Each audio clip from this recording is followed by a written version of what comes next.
Hi friends, இன்னைக்கு எங்க தம்பிக்கு மொட்டை அடிக்கத்தான் வந்திருக்கோம். எனக்கு தம்பி பிறந்தா மொட்டை அடிக்கிறது தான் வேண்டுதல் வச்சிருந்தாங்க. அந்த வேண்டுதல்ல தான் இப்ப நிறைவேற்ற வந்திருக்கோம்.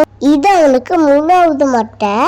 இதுக்கு முன்னாடி அடிச்ச 2 மொட்டைக்குமே பயங்கரமா அழுதான். அந்த 2மே நாங்க வீடியோ போட்டுப்போம், அதை நீங்க பார்த்துருப்பீங்க. பார்க்கலன்னா சேனலுக்குள்ள போய் பாருங்க. ஆனா இந்த தடவை கொஞ்சம் கூட கத்தாமே சுட்டி கண்ணம்மா பார்த்துக்கிட்டே அழகா அடிச்சுக்கிட்டான். ஒட்டை அடிச்சு முடிச்சுட்டான். சாமி பார்க்க வந்தோம். சாமிக்கு தேங்காய் பழம், பூ, மாலை எல்லாம் கொடுத்துட்டு பூஜையை முடிச்சுட்டு அப்படியே பொங்கல் கொடுத்தாங்க. அது எவ்வளோ க்யூட்டா வச்சு சாப்பிடலான்னு பாருங்க. எங்க எல்லாம் சுத்தி நின்று அவன் சாப்பிட்றதே நாங்க பார்த்துட்டு இருந்தோம். இதுதான் அவனோட புது ட்ரெஸ். இந்த ட்ரெஸ் அவனுக்கு நல்லா இருக்கான்னு கமெண்ட் பண்ணுங்க. அப்படியே தம்பியோட இந்த க்யூட் மாமெண்ட்ஸ் பிடிச்சிருந்துச்சுன்னா நம்ம சேனலை ஃபாலோ பண்ணுங்க. Tata bye.